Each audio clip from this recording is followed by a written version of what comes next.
Attention escroc, ce monsieur a l'habitude de mettre ses entreprises, souvent non à son nom, parce qu'il les met pas à son nom, en liquidation, mal faire ses chantiers, ne pas les finir. L'une des plus grandes peurs dans l'immobilier, c'est clairement choisir un mauvais artisan, c'est se faire arnaquer, la partie travaux. Et l'histoire que je vais te raconter aujourd'hui, c'est l'histoire que j'ai vécue, c'est l'escroquerie que j'ai eue avec un artisan dans l'une de mes rénovations d'une colocation. Une situation qui a été très compliquée pour moi, à la fois psychologiquement, mentalement, ça n'a pas été simple. Je n'ai pas voulu faire cette vidéo plus tôt, je ne m'en sentais pas capable.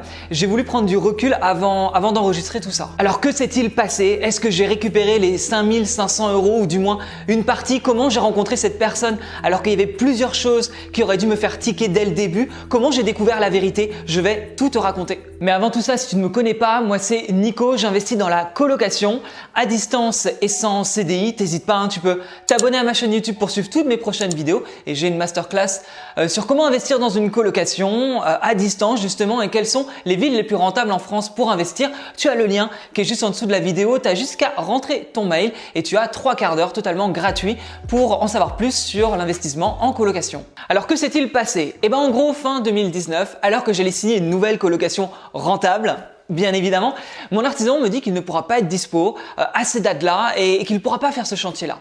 Bon, bah ok, pas de souci. À ce moment-là, je commence à rechercher un nouvel artisan et puis je fais marcher mon réseau, tout simplement. Et là, j'ai une amie, on en discute et elle m'envoie ce message. Coucou, j'ai quelqu'un pour toi si tu veux. Il est très bien et il a son équipe. Alors forcément, comme c'était une amie investisseuse, j'ai pas trop posé de questions et j'ai fait confiance naturellement. Mais tu verras qu'il y a un mantra qui va revenir très souvent dans cette vidéo. La confiance n'exclut pas le contrôle. Et d'après toi, qu'est-ce que j'ai fait? J'ai pas contrôlé. Et ouais, parce que du coup, j'ai fait confiance à ma pote investisseuse et c'est vrai que le contact avec lui s'est plutôt bien passé. C'était quelqu'un qui était assez réactif, il répondait à ma demande, je voulais que ce soit fait rapidement, il décrochait rapidement, il était réactif au niveau des mails. Bon écoute, tout roule, allons avec lui. Mais je dois t'avouer quelque chose, il connaissait mon point faible.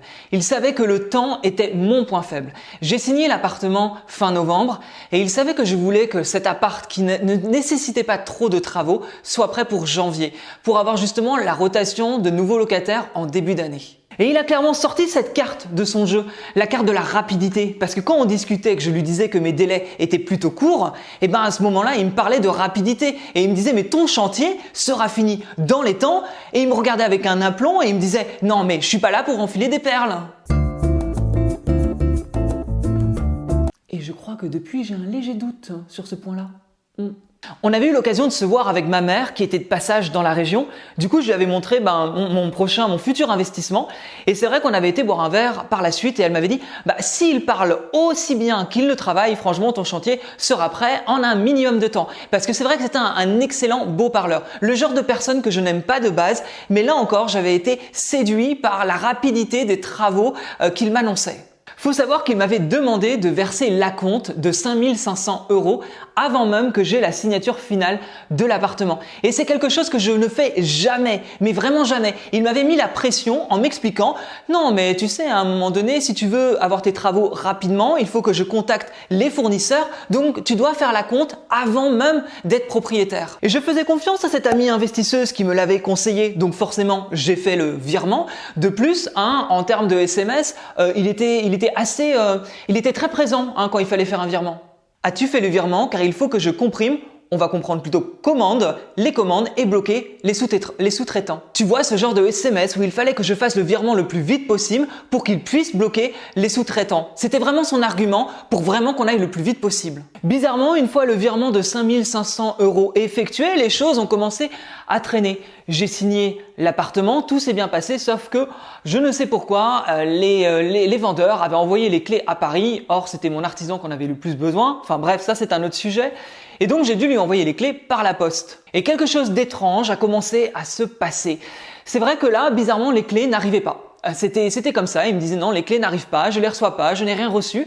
Et il était assez insistant sur le fait que la poste ne faisait pas bien son travail et que franchement, il ne comprenait pas pourquoi il ne recevait pas les clés. Donc moi, je me suis retrouvé à engueuler la poste en mode mais je comprends pas pourquoi j'envoie un colis en recommandé et la personne en question ne le reçoit pas. Et la poste de me dire mais si, les clés sont arrivées mais la personne ne les récupère pas. Sauf qu'entre-temps, les clés me sont ramenées. Et si tu veux, là, on est à la période de Noël. Donc, on est aux alentours du 20 décembre. Et moi, j'ai ma famille, j'ai Noël. Enfin, je vais pas t'apprendre ce que c'est Noël, pour le coup. Et forcément, j'ai la tête ailleurs. Je prends conscience que l'appartement ne sera jamais prêt début janvier. Mais je me dis, c'est pas grave. Vu qu'il m'annonce 3 semaines de chantier pour faire une cuisine, une salle de bain et un peu de peinture, au final, l'appartement sera prêt fin janvier. Je mettrai une annonce courant janvier. Et puis, fin janvier, j'aurai mes locataires. Et puis, c'est pas si grave. Les retards de chantier, j'en ai déjà connu. Bon, finalement, là, 1 mois de retard, surtout qu'il continue à m'assurer que l'appartement serait prêt fin janvier. Et j'irai même en cette fin d'année à Espace au Bad où on a regardé les salles de bain ensemble. Il s'était déplacé, on avait discuté, bon, je trouvais qu'il parlait toujours beaucoup, mais finalement, encore une fois, il me disait, non, mais il y a eu un problème avec les clés, mais t'inquiète pas, dès janvier, ton appartement, il sera prêt. Encore une fois, c'est une amie investisseuse qui m'en a parlé. Bref, moi je fais confiance, je me dis que c'est quelqu'un de bien, donc il n'y a aucun problème, on continue. Mais j'ai compris plus tard que tout ça c'était du bluff. Il voulait une seule chose, gagner du temps. Et à partir de là, l'enfer a commencé. Comme avec cette histoire de dossier. Un dossier que son assistante devait me faire valider. Un dossier avec les plans, etc. Bon, quelque chose, j'en avais pas vraiment entendu parler. Je n'ai jamais eu ça avec mes autres artisans. Mais il me disait que je devais valider le dossier avant qu'il puisse commencer les travaux. On est début janvier et commence un échange de SMS à te faire péter un câble. Tu vas voir, j'ai été très patient. Comme quand je lui envoie « Bonjour ». Avant de repartir ce matin, tu penses à moi s'il te plaît? Merci. Ce à quoi il me répond, salut Nico, je ne t'ai pas oublié, j'ai bien eu ton message, ne t'inquiète pas, là je rentre à la maison et d'ici peu je t'envoie, donc le dossier, parce que je suis rentré tard cette nuit. Bon, ça je m'en fous un peu de sa vie, mais bon, il aime bien me partager ses aventures nocturnes. Pareil, je continue, je dis, salut nanana, tu peux m'envoyer le dossier, merci. Donc ça c'est un autre jour, salut, il me reste la mise en page, donc tout d'un coup il y a une mise en page et je te l'envoie. Donc je renvoie un message la journée d'après, tu m'envoies tout le dossier s'il te plaît, et à ce à quoi il me répond je ne suis pas rentré. Et puis à un moment donné je l'ai au téléphone et il me dit mais non, mais en fait je dois te l'envoyer en recommandé parce que c'est mon assistante, ouais, toujours l'assistante, qui en fait finalement te l'a envoyé en recommandé, donc ce sera mieux comme ça tu pourras le signer. Donc forcément, au bout d'un moment, moi, je commence à m'agacer encore plus et je lui dis, non, j'ai toujours pas reçu le recommandé ni de mail. Ce à quoi il me répond, bonsoir Nicolas, non, je ne suis pas encore là, j'imagine. Je suis pas encore arrivé au bureau pour que je puisse te l'envoyer. Je vais pas tarder normalement. Donc je lui réponds, j'attends toujours et il me répond à nouveau, bonjour, je suis passé trop tard hier soir. Je te fais ça dans la journée. C'était incessant. Ce genre de message était tout le temps. C'était juste incroyable. Mais le pire, c'est que ça devient de plus en plus gros parce que évidemment, moi, je l'ai au téléphone de temps en temps, quand même. Et puis, forcément, il y a toujours un truc. Ah ben non, il y a la grève. Il y a la grève, c'est compliqué. Et puis ensuite, il y a une tempête, il y a du vent. Ah ben oui, il y a du vent, donc du coup, les toitures des chantiers que j'ai pu faire se sont envolées. Super les toitures, et résultat je dois aller sur mes chantiers vérifier les toitures, donc j'ai pas le temps, tu comprends, je dois faire ça pour mes clients parce que je suis quelqu'un de confiance, toujours à rappeler que c'est quelqu'un de confiance et qui travaille bien. Ensuite il y avait une question de plan, sa dessinatrice sortie de nulle part devait faire les plans, et là tu te dis, parce que je suis pas bête non plus, je me dis mais mec, t'es censé m'avoir envoyé un dossier avec les plans, comment ça se fait que là tout d'un coup il faut faire les plans? Bon, ça manque un peu de cohérence. Enfin, moi, je sais pas, si je dois mentir, j'essaye de le faire bien quand même. Enfin, je fais pas des conneries comme ça en inventant des incohérences à tout bout de champ. Faut savoir être un peu minutieux quand même. Bon, et puis ça a continué. Ensuite, c'était un problème d'internet. Il avait les plans, mais finalement, il pouvait pas l'envoyer par internet parce que son internet était coupé. Oui, c'est vrai que, voilà, internet des fois coupe et puis tu ne peux plus rien faire. T'as pas d'amis, t'as pas de famille, t'as pas les cybercafés ou même ne serait-ce que d'aller quelque part où il y a la wifi, tout simplement. Non, il ne pouvait pas. Donc il m'a dit, je t'envoie une clé USB en recommandé. Bon, tiens, petite devinette, est-ce que tu penses que j'ai reçu cette fameuse clé USB?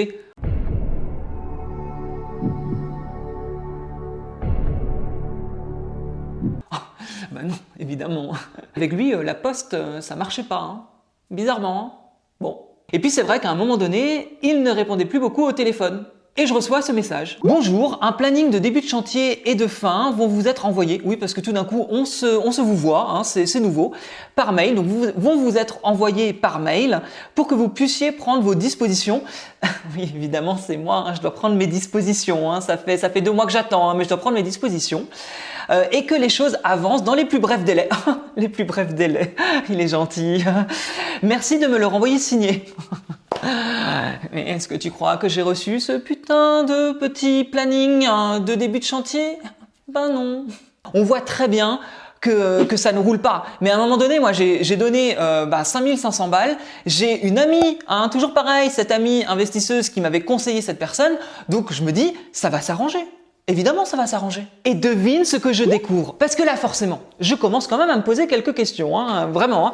Donc forcément, avec tout ce qui se passe, j'appelle ma pote investisseuse qui m'a conseillé cet artisan et je lui demande si elle, tout se passe bien, tout s'est bien passé avec lui, enfin que son chantier est terminé, qu'il n'y a pas de problème. Et puis, là, elle me dit...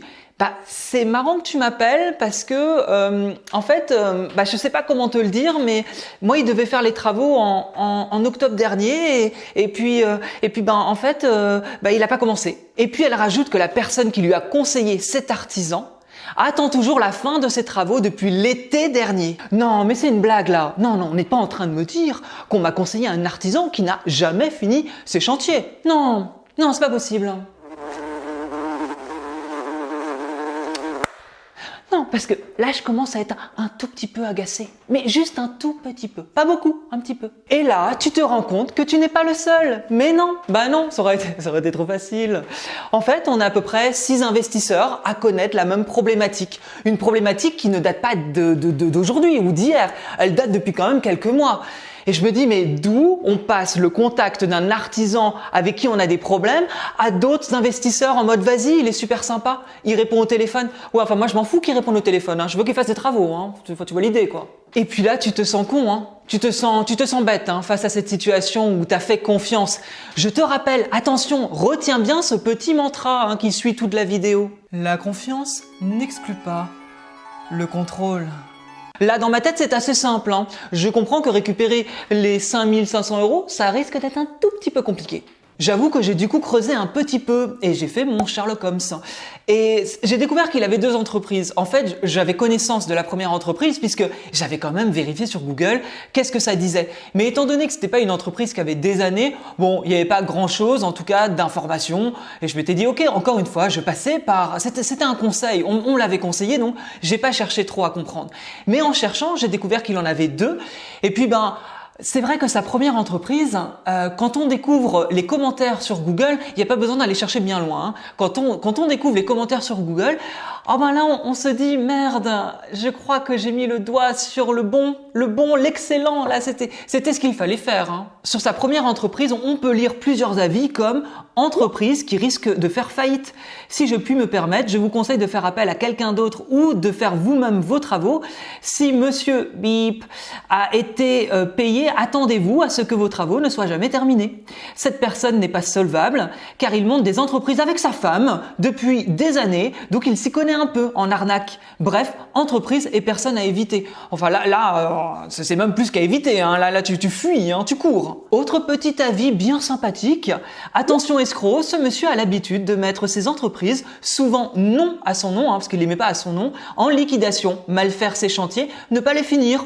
Tantôt maçon, tantôt plombier, électricien, carreleur. Ouais, ça dépend des jours.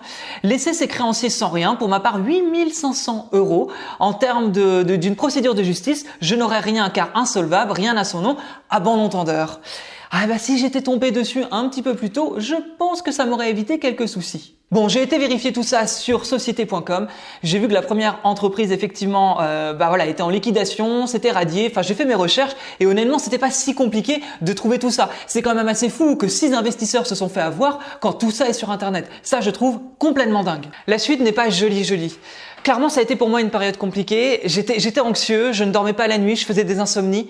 Et je m'étais vraiment toujours promis que l'immobilier ne devait pas devenir une source d'angoisse. Une source d'enrichissement, oui, mais pas une source d'angoisse. Et là, j'avais mis le doigt sur un problème, j'avais pas anticipé ce problème-là. Je ne pensais pas qu'en faisant confiance à quelqu'un, je me serais retrouvé dans cette situation. C'est vrai qu'à ce moment-là, j'ai vite compris que le chantier, il se terminerait jamais. Soyons honnêtes. Je suis pas si bête quand même. Et du coup, ça a été... Disons que pour moi, l'essentiel, ça a été de vouloir interrompre ce chantier, de demander remboursement. Et là, je vais t'éviter, mais je vais vraiment t'éviter le nombre d'allers-retours, de mails, de messages où il m'a rendu fou. il m'a rendu fou, totalement fou, à me dire que effectivement c'était peut-être le mieux, tout ça, et qu'il allait me rembourser. Donc ça a été comme tout ce que tu as vu dans cette vidéo, ça a été beaucoup de messages, je vais te faire le virement, j'ai rentré ton RIB, ne t'inquiète pas, tout va bien, je suis pas un escroc. Il aimait beaucoup rappeler que ce n'était pas un escroc. Mais à un moment donné, non, je n'ai jamais récupéré cet argent. En tout cas, cet argent à ce moment-là, je ne le récupérais pas, et il n'arrivait pas, et tous les jours il me disait que l'argent, il allait partir. C'était incroyable. Les messages en sont drôles, tant c'est comique à quel point la personne est dans son escroquerie, mais presque sa mythomanie en fait. Et du coup, j'ai fini par contacter un avocat pour faire une mise en demeure et également faire appel à un huissier pour faire état de la situation. Le but était de protéger tout ça parce que j'avais quand même signé un devis, donc je voulais quand même m'assurer que lui ne commence pas à vouloir m'attaquer en justice, ce qui aurait été franchement ultra loufoque, mais connaissant le personnage, on était à l'abri de rien. Et je vais te faire une petite confidence, mais ce monsieur n'a jamais récupéré les recommandés qui lui ont été envoyés. Bah oui, parce que il y a sûrement encore un problème avec la Poste. La Poste ne doit pas l'aimer en fait. Ça doit être ça. Je pense que c'est pas que lui ne va pas récupérer les recommandés, c'est que la Poste ne l'aime pas et ne délivre pas son courrier. C'est ça en fait. Je suis bête. Bah oui, c'est ça. Non, c'est vrai que ça peut faire sourire comme ça, mais j'ai vraiment eu pour le coup une conversation avec mon avocat qui m'a posé une question, qui m'a fait beaucoup réfléchir. Il m'a dit où est-ce que tu veux mettre ton énergie aujourd'hui dans ta vie? Là, aujourd'hui, tu as un appartement en plan, tu as mis beaucoup d'énergie, ça t'a empêché de dormir. Aujourd'hui, qu'est-ce que tu veux faire? Où tu veux mettre ton énergie? J'ai clairement compris que mon énergie, mon temps, était ce que j'avais de plus précieux. Vraiment. Et qu'à partir de là, oui, il s'est passé ce qui s'est passé. Les faits sont là. Mais qu'est-ce que je fais? Je vis avec ça, j'en veux à la terre entière. J'en veux à cet artisan, j'en veux à l'amie investisseuse qui m'a mis en contact avec lui, j'en veux à tout le monde. Non. Alors c'est peut-être ce qu'on appelle la résilience, mais je me suis dit que je devais avancer. Finalement, le groupe d'investisseurs avec qui se sont fait, j'allais dire un petit gros mot, qui ont eu des petits problèmes avec ce monsieur, ont décidé de lancer une procédure commune et j'ai décidé de les suivre. Mais finalement, honnêtement, je sais pas où ça en est aujourd'hui et je m'en fous un peu parce que j'ai pris un autre artisan, j'ai travaillé sur cet appartement, j'ai avancé et je pense que dans la vie c'est ça. C'est-à-dire qu'à partir du moment où tu as un problème et que le problème peut être gros, tu vois, c'est chiant, 5 000 € qui disparaît comme ça et en plus de ça le côté psychologique quand même que tu vis face à un menteur, et ça prend de l'énergie. Mais en fait c'est pas ça la vie. La vie c'est réussir à rebondir, à avancer. Et aujourd'hui j'ai presque envie de te dire que je ne regrette pas ce qui est arrivé parce que ça m'a vraiment fait grandir. J'ai vraiment gagné en résilience. J'ai vraiment appris que finalement la vie c'est ça, c'est des échecs, c'est des choses qui ne vont pas. Et puis, j'en suis pas mort en fait. Aujourd'hui, je vais bien et mes investissements vont bien. Et les 5 000 € perdus, je les ai vite rattrapés grâce à ces investissements. Donc, c'est pas très grave. Ouais, personne n'est mort en tout cas. Et rien que ça fait que je suis beaucoup plus serein avec cette histoire. Mais s'il y a une chose que tu dois retenir absolument, et je pense que tu l'as compris, c'est cette phrase. La confiance n'exclut pas le contrôle. Peu importe ce qui t'arrive dans ta vie, regarde où tu veux mettre ton énergie et avance.